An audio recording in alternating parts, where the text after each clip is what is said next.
এরপর পরে প্রশ্ন করেছেন এমডি দুলাল ইসলাম, আপনি লিখেছেন, আমি কাঁচামালের দোকানে কাজ করি, আমাকে মিথ্যা কথা বলতে হয়, কালকের মাল আজকের বলে বিক্রি করতে হয়, আমার করণীয় কি? মিথ্যা না বললে চাকরি চলে যাবে।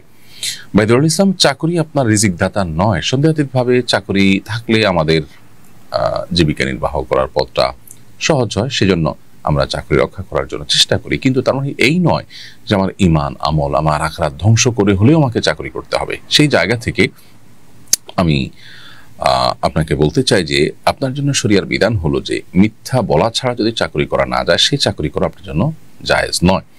চাকরি করে আপনি জীবিকা নির্বাহ করবেন, কিন্তু মিথ্যা বলে তো আপনি আপনার জাহান্নামের পথ সুগম করবেন। তাহলে একজন মানুষ যদি ক্ষুধার্ত থাকে তাহলে তিনি নিশ্চয়ই বিষ খাবেন না, কারণ বিষ খেয়ে ক্ষুধা নিবারণের চেষ্টা করলেও তাতে তিনি মারা যাবেন, অর্থাৎ এই ক্ষুধা নিবারণের কোনো মানে হয় না। ঠিক একইভাবে মিথ্যা বলে চাকরি করে আপনি জীবিকা নির্বাহ হয়তো করতে পারবেন, কিন্তু জাহান্নাম আপনি ত্বরান্বিত করছেন। সেজন্য আপনার জন্য এই চাকরি সুইচ করে অন্য কোনো চাকরি বা অন্য কোনো পেশা যাওয়ার চেষ্টা করা উচিত। আল্লাহ তাআলা রিজিক দাতা, রিজিক আহরণ করবার জন্য আমাদেরকে কষ্ট করতে হবে। হয়তো চাকরি ছেড়ে দিলে আপনার একটু কষ্ট হবে, হয়তো টানাটানি করে চলতে হবে, হয়তো আর একটু খারাপ চাকরিতে আপনাকে যেতে হবে, হয়তো উপার্জন একটু কম হবে, কিন্তু এই সমস্ত স্যাক্রিফাইস গুলোর বিনিময়ে তো আমরা আল্লাহর কাছে জান্নাত চাইবো। আমরা আল্লাহর কাছে জান্নাতটা কোন মুখে চাইবো? আমি আমার সব কিছু ঠিক রেখে যদি আল্লাহর কাছে জান্নাত প্রত্যাশা করি, সেটা তো সঠিক প্রত্যাশা হবে না। অতএব আপনার উচিত এই চাকরি বাদ দিয়ে অন্য কোনো চাকরিতে যাওয়া, কিংবা মালিককে সাফ জানিয়ে দেওয়া যে আমি তোমার এই কাজের জন্য মিথ্যা বলতে পারবো না। এরপরে প্রশ্ন করেছেন রোনাফ চৌধুরী, আপনি লিখেছেন, আমার নাক একটু অস্বাভাবিক বড়, আমার মুখের সাথে মানানসই লাগছে না। এ নিয়ে অনেকের কাছ থেকে কথা শুনতে হয়, যা আমার খুবই খারাপ লাগে। আমি যদি অপারেশন করে এটা ঠিক করি তাহলে কি আমার কোনো পাপ হবে?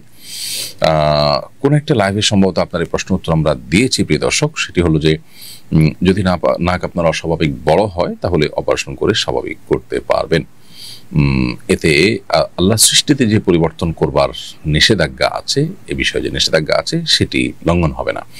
কারণ আপনার কোনো অসুবিধা থাকলে বা কোনো অসঙ্গতি থাকলে বা কোনো আপনার জন্মগত কোনো ত্রুটি থাকলে, তাহলে সেটাকে ঠিকঠাক করা বা সেটা ট্রিটমেন্ট করা, এটা পার্ট অফ জেনারেল ট্রিটমেন্ট, যার কারণে এর ফলশ্রুতিতে আপনি আল্লাহ সৃষ্টিতে পরিবর্তন করবার যে গুনাহ, সেই গুনাহগার হবেন না, সেই গুনাহে গুনাহগার হবেন না। এরপর প্রশ্ন হলো, আসুন্নাহ ফাউন্ডেশনের বৃক্ষরোপণ প্রকল্পে কি এখনো দান করা যাবে? হ্যাঁ, আসুন্নাহ ফাউন্ডেশনের যে বৃক্ষরোপণ কার্যক্রম 2025 সালের শুরু হয়েছে, সেটা এখনো চলমান আছে এবং পুরো বর্ষার মৌসুম ধরেই চলমান থাকবে। বিধায় আমরা এখনো কেউ চাইলে এই কার্যক্রমে সামিল হতে পারি, দান করতে পারি, এবং প্রতিনিয়ত দেশের বিভিন্ন জায়গায় আমাদের বৃক্ষ বিতরণ এবং বৃক্ষরোপণের কার্যক্রম চলমান আছে।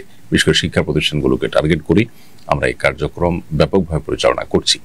অতএব কেউ চাইলে কোনো ফলদ বা বনজ কোনো গাছ রোপণ করবার জন্য আপনার তরফ থেকে আপনি আসুন্নাহ ফাউন্ডেশনকে দায়িত্ব দিতে পারেন। বাস্তবতা হলো যে বর্ষার মৌসুমে আমাদের যে কমন আমলগুলো আছে, এর মধ্যে থেকে একটা আমল হলো বৃক্ষরোপণ করা, অর্থাৎ এর মাধ্যমে আল্লাহর সন্তুষ্টি অর্জন করে সাদকা জারিয়ার সওয়াব আমি পেতে পারি। এই সুযোগটা বর্ষাকালে আমাদের জন্য বেশি হয়। তো আমরা যারা শহরে বসবাস করি, আমাদের চাইলেও আসলে নানান সীমাবদ্ধতার কারণে বৃক্ষরোপণ করবার সুযোগ হয় না। অতএব আসুন্নাহ ফাউন্ডেশন আমাদের জন্য সেই সুযোগটা করে দিয়েছে যে এ ধরনের মানুষদের তরফ থেকে মাত্র 100 টাকায় একটা গাছ রোপণ করার উদ্যোগ নিয়েছে। সো আমরা চাইলে 100 টাকা দান করে একটা গাছ আমাদের তরফ থেকে যেন রোপণ করা হয়, তার জন্য উদ্যোগ নিতে পারি। অতএব 10টা গাছ রোপণ করার জন্য আমি 1000 টাকা দান করি, আসুন্নাহ ফাউন্ডেশনকে দায়িত্ব দিতে পারি। আমার তরফ থেকে দেশের বিভিন্ন জায়গায় 10টা গাছ রোপণ করা হবে ইনশাআল্লাহ। এই 10টা গাছ থেকে যদি একটা গাছও টিকে যায় এবং বেঁচে যায়, তাহলে সেক্ষেত্রে সাদকা জারিয়ার সওয়াব যতদিনই গাছ থাকবে আমার আমল যেতে থাকবে ইনশাআল্লাহ। বিদিনিল্লাহ নিজেদের তরফ থেকে, নিজেদের মৃত আত্মীয় স্বজনের তরফ থেকে আমরা এই আমলটি করতে পারি।